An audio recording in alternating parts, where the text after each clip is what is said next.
की ह्या 51 मधलाच गटनेता होणार ना. ह्या 51 मध्ये बघा गटनेत्याचं प्रोव्हिजन काय कायद्यामध्ये. अजितदादा होते, दिलीप वळसे पाटील होते, अमोल कोल्हे होते, ताई होत्या, त्याच्यानंतर सगळे आमदार होते, मी होतो सोबत. त्यातली एक बैठक माझ्याही घरी झाली 18 तारखेला. घेऊन जाणार नाही आणि ते म्हणतात प्रस्ताव आल्याशिवाय आम्ही बोलणार नाही. घड्याळ चिन्हावरतीच इथून पुढे 5 वर्षे जिल्हा परिषदचा कारभार चालणार. 51 सदस्य घड्याळ निवडून आलेले आहेत. संपला विषय ना. त्या 51 मधलाच पदाधिकारी होईल ना, त्याच्या बाहेरचा होणारच नाही.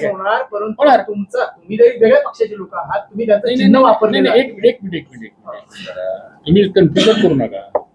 निवडून आले मी तुम्हाला क्लॅरिटी देतो. तुम्हाला तुमच्या मनात काय प्रश्न आहे आणि तुम्ही पुढचा मला उपप्रश्न काय विचारणार आहे ह्याचं पण उत्तर मी अगोदर देऊन टाकतो तुम्हाला. 51 जण पुणे जिल्ह्यामध्ये घड्याळावरती निवडून आलेले. मग आता आम्ही एकत्र इलेक्शन लढवलेलं आहे सगळ्यांनी मिळून.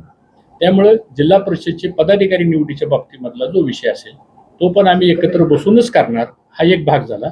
दुसरा भाग जे पदाधिकारी होतील ते 51 मधलेच होतील.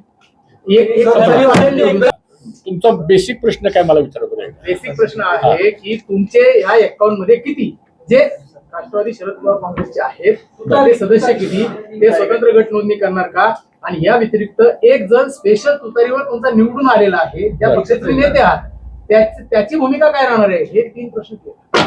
पहिला मुद्दा असा आहे की 51चे 51 हे राष्ट्रवादी काँग्रेस पक्षाने घड्याळ टेक्निकली त्याच्यामध्ये तुतारीतनं कोण उभा तिकडे जाऊन उभा राहिला का आणखी दुसऱ्या कुठल्या पक्षाचा जाऊन त्या घड्याळावर उभा राहिला, दॅट इज नॉट डिस्कसेबल आयटम सांगतो तुम्हाला. दुसरा मुद्दा असा आहे की जो एक निवडून आला तुतारीचा आहे अलाइनमेंटच आहे ना. त्यामुळे त्या पक्षाचा निर्णय त्या एकच्या बाबतीतला पार्टी घेईलच ना, तो घेईल. तिसरा मुद्दा असा आहे की ह्या 51 मधलाच गटनेता होणार ना.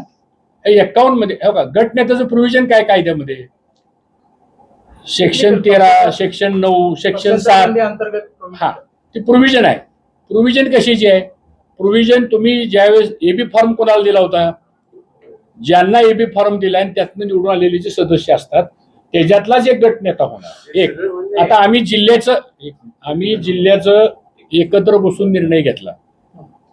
तो घेत असताना अजितदादा होते, दिलीप वळसे पाटील होते, अमोल कोल्हे होते, ताई होत्या, त्याच्यानंतर सगळे आमदार होते, मी होतो सोबत.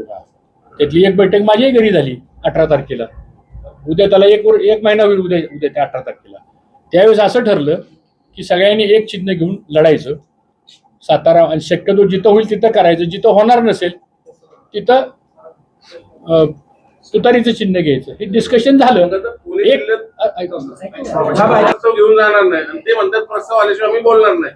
मग तुतारीचं अस्तित्व काय पुणे जिल्ह्यात. 2 विषय आहेत. जिल्हा परिषदला एकत्र लढलेलो असल्यामुळं घड्याळ चिन्हावरतीच इथून पुढे 5 वर्षे जिल्हा परिषदचा कारभार चालणार. संपला विषय. दुसरा विषय जे पदाधिकारी निवडायचे असतील त्याबद्दल आम्ही जिल्ह्यातले सगळे प्रमुख आम्ही एकत्र बसू आणि बसून त्या संदर्भातला निर्णय होईल. हा दुसरा विषय. तिसरा विषय की पवार साहेबांच्या राष्ट्रवादी पक्षामध्ये आम्ही आहोत, तर त्या पक्षाचं पुढं काय, तर त्या पक्षाच्या संदर्भामध्ये आमच्या पक्षाचे जे प्रमुख आहेत ते संदर्भातली बैठक आमची लवकर होईल. त्यानंतरची पुढची दिशा ठरवली जाईल. थँक्यू.